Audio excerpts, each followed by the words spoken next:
여러분 혹시 상상해 보셨습니까? 대한민국의 국산화율이 불과 20년 만에 10%에서 95%까지 치솟았다는 사실을 말입니다. 이건 단순히 숫자가 바뀌었다는 의미가 아닙니다. 우리가 흔히 길가에서 마주치는 평범한 풍경들, 그러니까 거제도의 조선소, 포항의 제철소, 심지어 아이들이 즐겨하는 온라인 게임 속에 지금 전 세계가 경악하고 있는 대한민국 군사력의 비밀이 숨겨져 있다는 뜻입니다. 부품 하나조차 남의 나라 눈치를 보며 수입해야 했던 나라가 이제는 세계 최강대국들도 탐내는 핵심 군사기술을 직접 설계하고 생산하는 나라로 탈바꿈했습니다. 직장인이 평생을 모아도 만져보기 힘든 천문학적인 가치의 기술 혁신. 그 뒤에는 의존과 서름을 딛고 자립을 넘어 전 세계로 무기를 역수출하는 기적 같은 반전 드라마가 숨어 있습니다. 도대체 무엇이 우리를 이렇게 강하게 만들었을까요? 오늘 감동 저장소에서는 모든 것이 국산화되면서 상상을 초월하는 수준으로 무서워지고 있는 한국 군사력의 실체를 아주 깊이 있게 파헤쳐 보겠습니다. 본격적인 이야기 시작 전 여러분의 따뜻한 좋아요와 구독은 영상 제작에 큰 힘이 됩니다. 이야기는 숫자 95%에서 시작됩니다. 지금 전 세계 방산 시장을 휩쓸고 있는 K-9 자주포의 국산화율은 95%입니다. 적의 미사일을 요격하는 천국 미사일은 90%, 바닷속의 암살자 도산 안창호급 잠수함은 85%에 달합니다. 하지만 시계를 조금만 뒤로 돌려볼까요? 1980년대 우리 군의 주요 장비 국산화율은 처참하게도 평균 10% 수준이었습니다. 말이 좋아 10%지. 사실상 껍데기만 우리 것이고 포탄부터 레이더, 엔진에 이르기까지 거의 모든 핵심 부품을 외국, 특히 미국의 허락을 받고 사와야 했습니다. 전쟁이 나도 부품이 없으면 고철 덩어리가 되는 상황이었죠. 그런데 2020년대에 들어서면서 상황은 완전히 뒤집혔습니다. 도대체 지난 30년 동안 무슨 일이 있었던 걸까요? 이 놀라운 변화의 출발점은 아이러니하게도 우리의 불안과 가난이었습니다. 1970년대 닉슨 독트린으로 주한미군 철수 가능성이 제기되면서 대한민국은 패닉에 빠져졌습니다. 우리를 지켜줄 형님이 떠날 수도 있다는 공포는 뼈저린 교훈을 남겼습니다. 내 나라는 내가 지켜야 한다는 절박함이었죠. 하지만 진짜 결정적인 전환점은 여러분도 기억하실 1997년 IMF 외환 위기였습니다. 나라 곳간이 텅 비어버려 외국산 무기를 사올 달러가 없었습니다. 당장 북한과는 대치 중인데 무기를 수입할 돈은 없고 결국 우리는 선택해야 했습니다.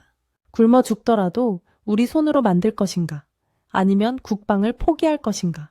결국 돈이 없어서 어쩔 수 없이 시작한 국산화가 오늘날 세계를 놀라게 한 기적의 씨앗이 된 겁니다. 우리의 국산화 전략은 정말 치밀하고 독했습니다. 처음에는 외국 무기를 그대로 사와서 사용법만 익히는 단계였죠. 그 다음엔 핵심 부품만 사와서 국내에서 조립해보는 수준으로 넘어갔습니다. 그러다 기술 이전을 받아 우리 실정에 맞게 조금씩 뜯어고치기 시작했고 마침내 설계부터 생산까지 모든 과정을 우리 손으로 해내는 독자 개발의 단계에 이르렀습니다. 여기서 주목해야 할 점은 덩어리가 아니라 아주 작은 부품부터 국산화를 해나갔다는 겁니다.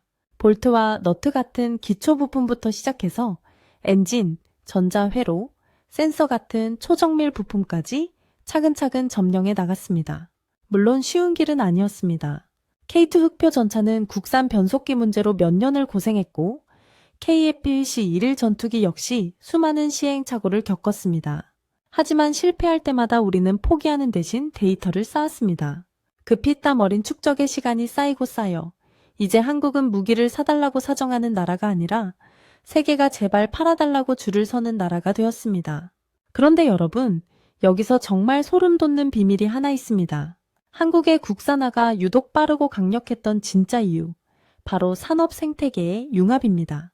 전 세계를 통틀어 조선, 자동차, 반도체, 철강, 이 모든 제조업 분야에서 세계 최고 수준을 동시에 유지하고 있는 나라는 대한민국이 유일합니다. 이게 군사력과 무슨 상관이냐고요? 아주 밀접한 상관이 있습니다. 마치 오케스트라의 악기들이 모여 웅장한 교향곡을 만들어내듯 우리 민간 기업들의 기술력이 군사기술의 든든한 뼈대가 되어주었기 때문입니다. 먼저 조선업을 볼까요? 세계 1위를 다투는 한국의 조선 기술은 그대로 해군 전력으로 흡수되었습니다. 거제도 대우조선해양, 지금의 하나오션 야드에 가보면 정말 기이한 풍경을 볼 수 있습니다. 22만 톤급 거대한 컨테이너선 바로 옆에서 3,000톤급 최첨단 잠수함이 함께 만들어지고 있습니다.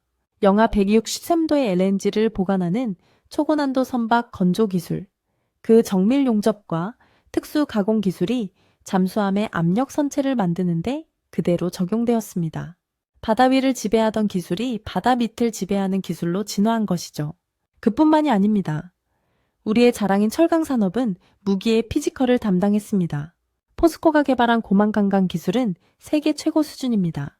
원래는 산업용으로 개발되었지만 지금은 K2 전차의 장갑재로 쓰입니다.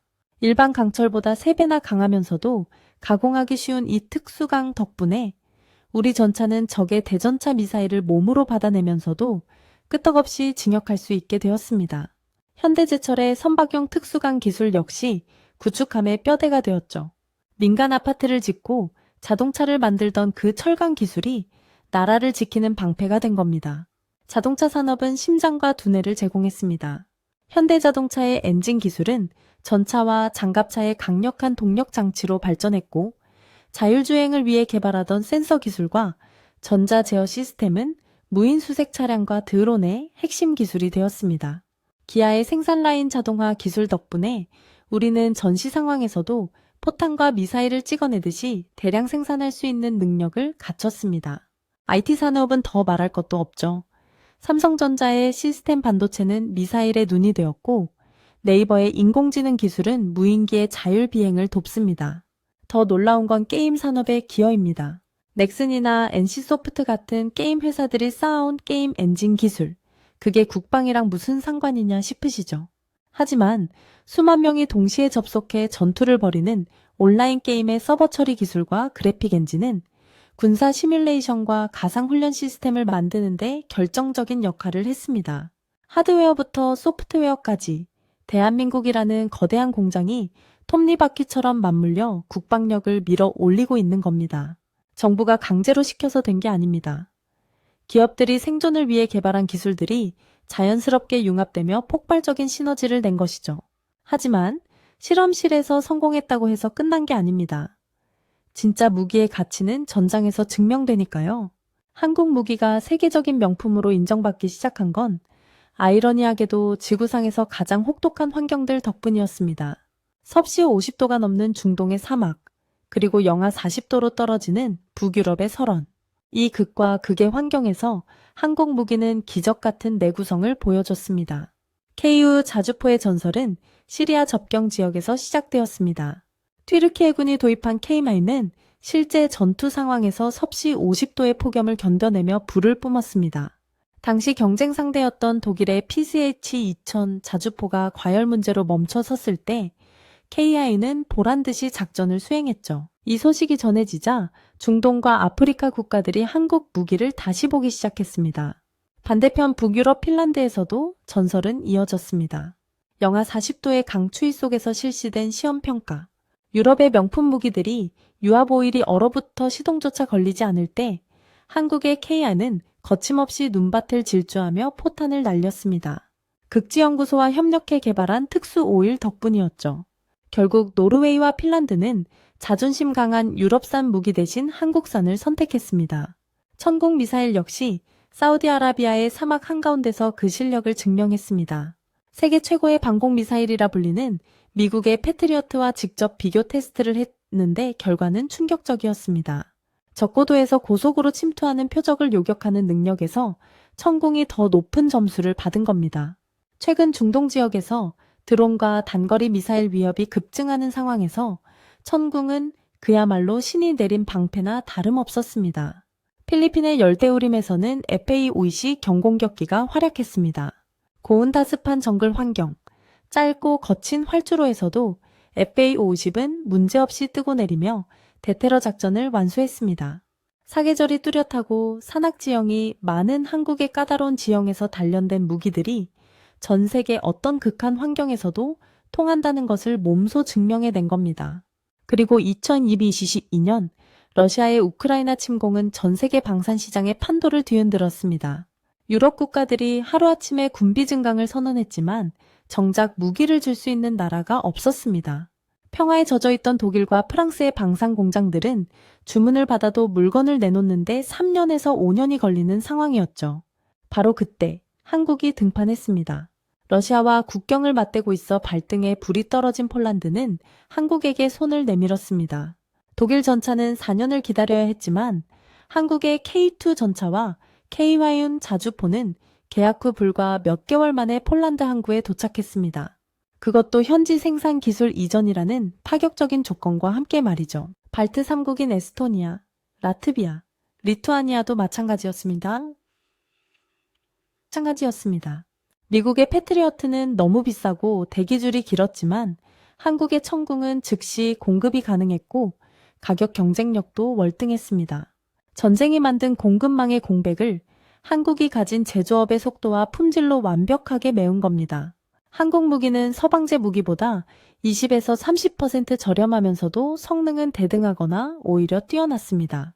여기에 빨리빨리로 대변되는 놀라운 납기 준수 능력과 즉 철저한 애프터 서비스는 유럽 바이어들의 마음을 사로잡기에 충분했습니다. 자, 이제 우리의 시선은 더 먼 곳, 더 깊은 곳을 향하고 있습니다. 바로 꿈의 무기 핵잠수함입니다. 현재 우리는 3,000톤급 잠수함을 독자 건조할 수 있는 세계 몇 안 되는 나라입니다. 하지만 디젤 잠수함은 주기적으로 수면 위로 올라와 공기를 보충해야 한다는 치명적인 약점이 있습니다. 반면 핵잠수함은 이론상 승무원의 식량만 충분하다면 몇 년이고 물속에 매복할 수 있습니다. 바닷물을 전기 분해해서 산소와 식수를 만들고 원자로에서 무제한의 전력을 공급받기 때문이죠. 이것은 단순한 무기가 아닙니다. 주변 강대국들이 함부로 우리 바다를 넘볼 수 없게 만드는 진정한 의미의 전략적 억제력입니다. 이미 기술적인 준비는 끝났다고 해도 과언이 아닙니다. 현대중공업과 한화오션의 잠수함 건조 능력은 세계 최고 수준이고 두산 에너빌리티는 원자로 제작 경험이 풍부합니다. 도레이 첨단 소재는 수심 깊은 곳의 수압을 견디는 특수 복합재를 만들 수 있고 하나 시스템은 잠수함의 두뇌인 전투체계를 완성했습니다. 우리에게 부족한 건 오직 하나, 원자로를 돌릴 해결료를 사용할 수 있는 국제적인 동의와 외교적 협상뿐입니다. 만약 우리가 핵잠수함을 손에 넣게 된다면 한국 해군은 동해와 서해를 넘어 태평양 깊은 곳까지 작전 반경을 넓히는 진정한 대양 해군으로 거듭나게 될 것입니다. 이는 우리 후손들에게 누구도 넘볼 수 없는 나라를 물려주는 결정적인 열쇠가 될 겁니다. 물론 아직 갈 길은 멉니다. KF-21 전투기의 심장인 엔진은 아직 해외 기술에 의존하고 있고 일부 최첨단 센서와 소프트웨어 기술도 더 발전시켜야 합니다. 미래의 전쟁은 드론, 인공지능, 사이버전이 지배하는 세상이 될 것입니다. 수십억 원짜리 전차가 수십만 원짜리 드론에 무력화되는 우크라이나 전장의 교훈을 잊지 말아야 합니다. 하지만 저는 믿습니다. 지난 30년 맨주먹으로 시작해 세계 방산 4강을 바라보는 기적을 일궈낸 우리의 저력을 말입니다. 한국의 방산 국산화는 단순히 총과 칼을 만드는 기술의 문제가 아니었습니다. 그것은 조선소의 용접공, 제철소의 연구원, 반도체 공장의 엔지니어, 그리고 밤새워 코딩하던 게임 개발자들까지 대한민국 산업 전체가 함께 만들어낸 거대한 합작품이었습니다. 의존에서 자립으로 그리고 이제는 세계의 표준으로 나아가는 이 놀라운 여정. 우리 군사력이 상상을 초월할 정도로 무서워지고 있는 진짜 이유는 바로 이 멈추지 않는 혁신과 융합의 DNA 때문일 것입니다. 오늘 이야기는 여기까지입니다. 하지만 대한민국의 도전은 여기서 멈추지 않습니다. 다음 영상에서는 하늘을 넘어 우주로 향하는 대한민국의 또 다른 비상, 한국이 우주군사 강국으로 도약하고 있는 충격적인 이유에 대해 다뤄보겠습니다. 누리호 발사 성공 뒤에 숨겨진 진짜 군사적 의미와 북한 정찰 위성을 압도하는 한국의 우주 감시 전력, 그리고 미국조차 놀라게 한 한국의 고체 연료 로켓 기술까지 지금까지 뉴스에서 보지 못했던 우주 분야 국산화의 진실들을 낱낱이 파헤쳐 드리겠습니다. 여러분은 한국의 국방 기술 중 어떤 분야가 가장 가슴 뛰게 만드시나요? 핵잠수함인가요? 아니면 차세대 전투기인가요? 댓글로 여러분의 생각과 응원을 남겨주세요. 더 깊이 있고 가슴 벅찬 이야기로 찾아오겠습니다. 시청해주셔서 감사합니다.